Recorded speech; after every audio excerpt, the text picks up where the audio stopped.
So welcome y'all. Welcome to the FFL 360 agency call every Thursday, 1:30. If you want to go ahead and listen to any of the past training, just go to the FFL 360 YouTube page. I'm super excited for this training. So Corey Latour and Zach Tebow really kind of kicked off a new texting to set appointments.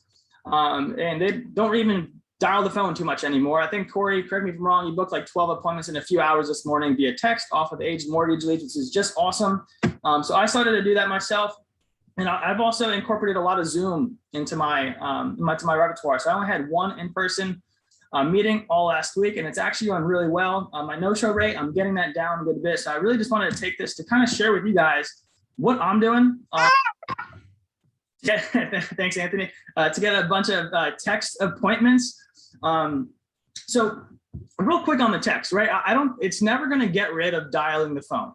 Right, dialing the phone is always going to be a must. We're always going to need to actually do that. But you're muted. Yeah, appreciate that, Corey. Texting is actually opening up a lot of doors. Like I remember Zach Tebow actually went through and just texted all the old leads that he had, and that's how he's been booking a lot of his appointments. And what I really like about text, and I'll kind of bring you through the script that we have as well for text. It's engaging the clients, not just on a 30 second to a minute phone call that you have with them, but it's going back and forth and back and forth. So there's a lot of engagement. And what that's doing is actually really solidifying the appointment. So we actually have some clients who are like, hey, do I need to have my checkbook ready? Like, what do I need to do to be ready for the appointment? So it's a much higher intent appointment. And typically the show ratio has actually been very strong over text. So again, I think it's a lot to have to do with the psychology where you're going back and forth with the clients, and sometimes they won't answer you for a week. And then all of a sudden they're like, hey, can we do this tomorrow at 4 o'clock? So I really do like how it's working. So I'm gonna go ahead and share the script that I got with you, that I put together. And so what I do, I text all these folks, and I actually have a dialer working for me as well. We have an in-house dialing system going on. So if any of you guys want to be interested in that, just reach out to myself or Brian, and we can start initiating something like that. But I definitely recommend we get to a solid cash flow spot before we get down that road. So let's go ahead and share my text, and all the stuff will be put in the Slack group after the call as well. So all the documents that we have so far. So we're going to go through two things. One, the actual text conversations. And then the second thing we'll go through is an actual Zoom appointment, how to actually run a Zoom appointment. So 1 second. All right. So you guys can see my screen, correct? Yep. Sweet. Okay. So a lot of the leads that we're working are going to be mortgage leads, anywhere between the age mortgage leads that can be up to like 7, 8 years old. So we have two basic scripts for that. We'll go into pretty much like the new lead, and then we'll go into the age lead, what to send and why we're sending it. So for a new lead, and again, this is actually making it sound like a little more customer service oriented. So it's not as boom, I'm coming over. It's more customer service. We're just trying to foster a conversation with them. So like, hey, Ricky, this is Elise with the mortgage protection. We received your request for information to help you out with this coverage. The next step, like letting them know what happens next, is to set up a quick 15-minute Zoom meeting to have a senior underwriter go over the options with you. We have availability today and tomorrow. Which day works best? And if you notice that there's also a spouse, right? We still don't want to have one-legged appointments. Make sure we're asking, hey, what day works better for you and the spouse, not just which day works better for you. If they don't have a spouse, make sure we ask them about it.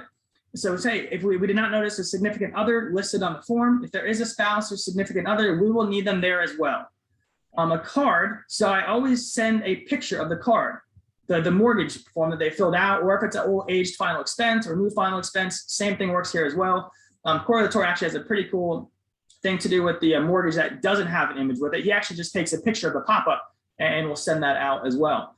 Now we'll always attach a card saying, hey, a card with your request is attached to this message as a reference, best Elise. That's it. We're just waiting for them to respond, go back and forth, and we pick a time. That process is fairly simple. But we'll go real quickly into an aged lead script as well. And then Chris Revercombe, we actually had him on I was talking to him earlier today. He has a great response or rebuttal that we might get for this as well. So for an age lead, it's like, hi, Ricky. This is a lease with the mortgage protection. Your file had come up flagged in our system, or come up in our system as flagged for review. We have an underwriter available to discuss this over Zoom. And again, I'm doing all my stuff over Zoom right now on Friday or Saturday, which day works best. And again, we send them a picture of the card. So something that Chris, or we had, I think it was Dan Spellman goes, what does flag for review mean?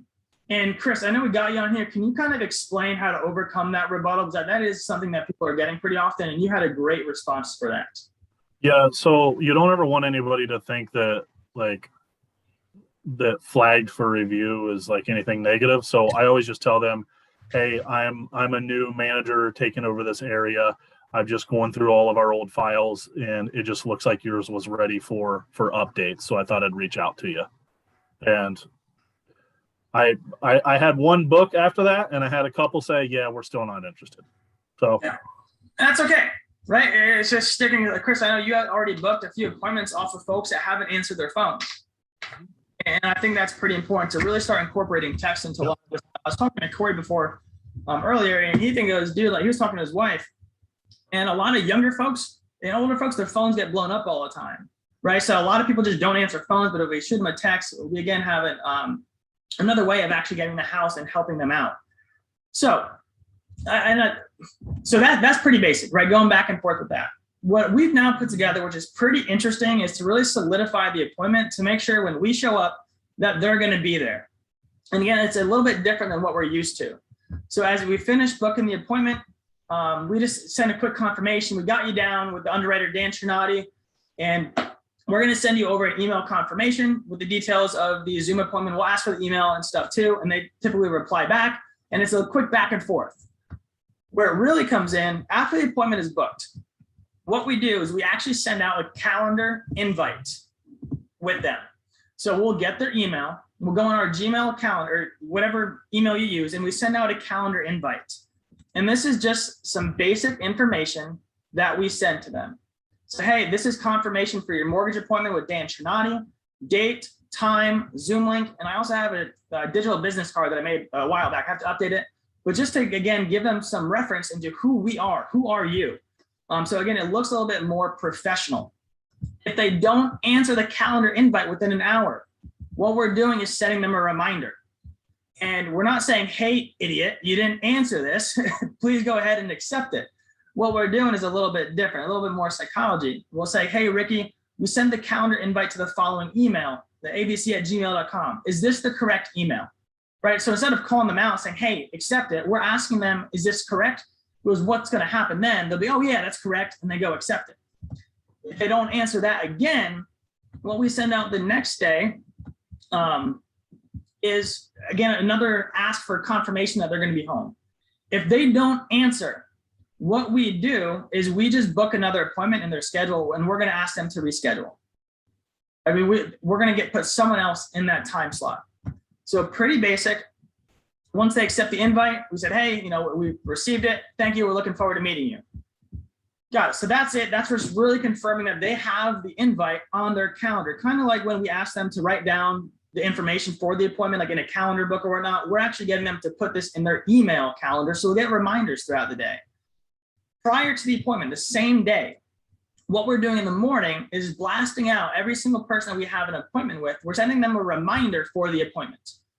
And we're getting a lot of back and forth interaction here, which is really, really cool. A lot of people are actually showing up for the appointments, which is great.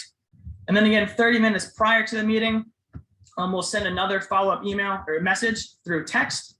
Just let them know, hey, please use the following Zoom meeting. Following to join the Zoom meeting at enter time here. Here's a Zoom meeting. And we let them know using a laptop or computer is preferred. So no issues if you need a phone. Again, it's just kind of helping them. It's kind of like asking them, when you guys get to a home, asking them for a bottle of water. It's taking control from the very beginning, kind of just like giving little stuff on what we're supposed to do. Because we're the doctor, they're the patient. We're going to kind of run this how we want to, and we're asking them to do little things along the way to really solidify the appointment.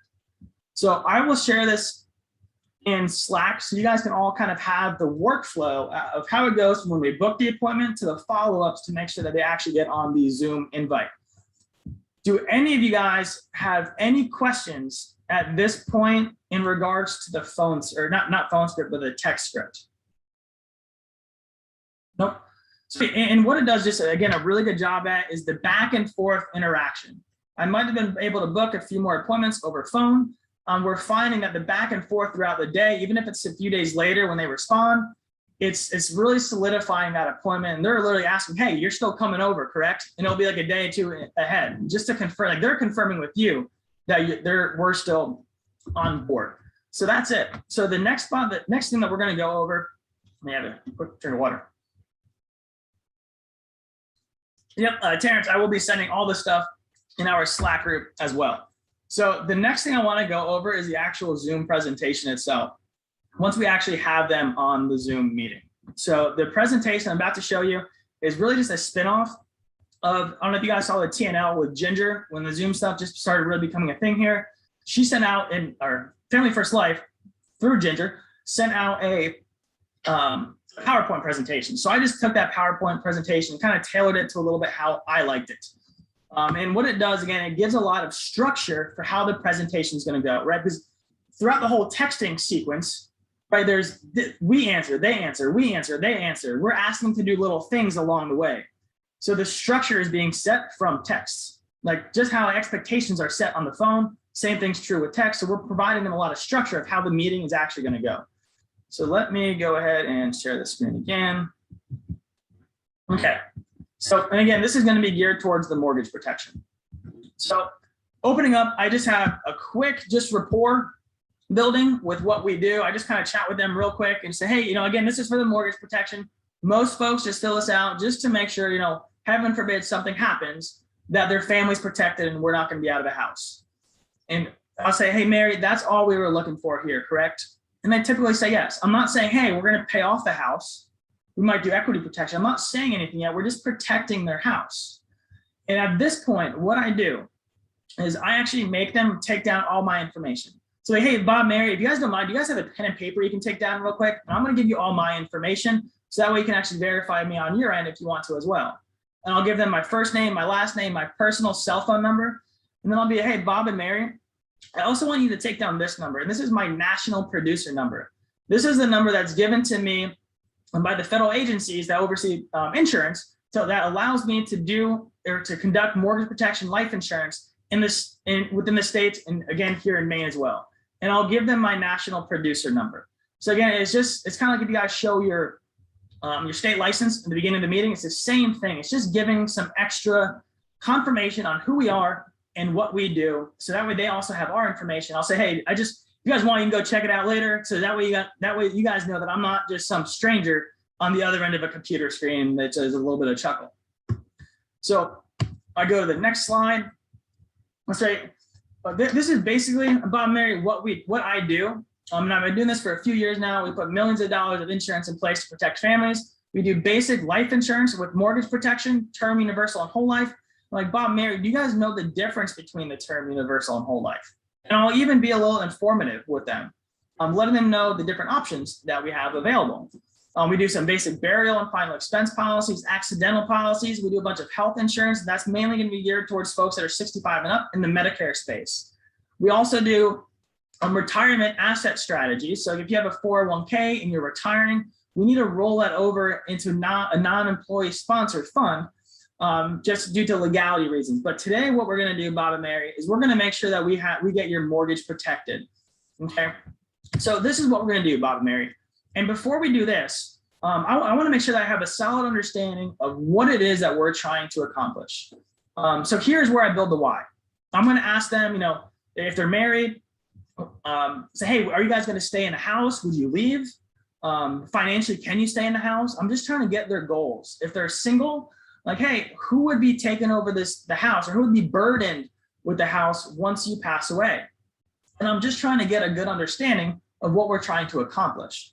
I was like, got it. So what we're going to do today, Miss Mary, is we're going to go through some basic health questions, because we work with about 30, 40 different companies here in the state of Florida, Maine, wherever I'm conducting business. And they all pretty much have the same thing. It's just based on your health. One of them is going to be a little bit better for us.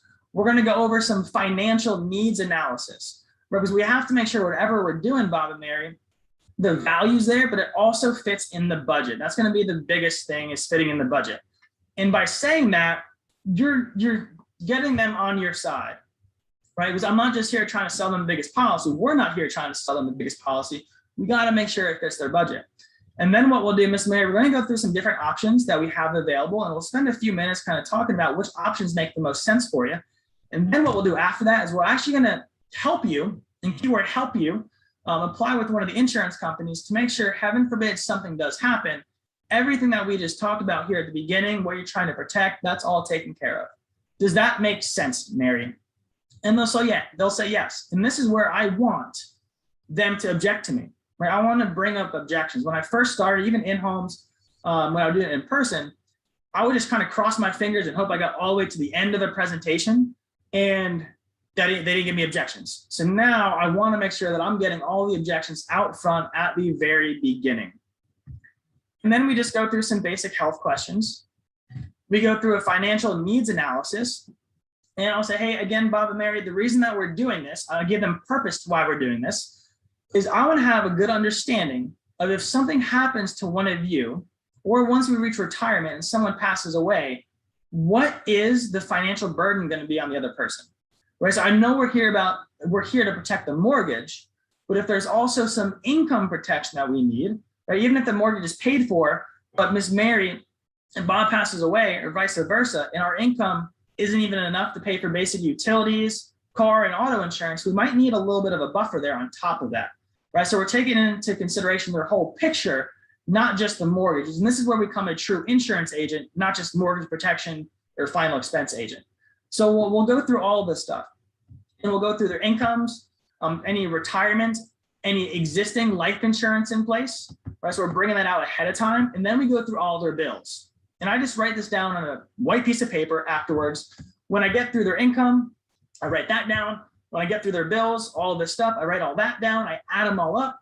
I'm saying, hey, got it. So Bob and Mary, let me know if this sounds about right. So what I'm looking at right here, income-wise, we have about $5,000 coming in between the two of you each month.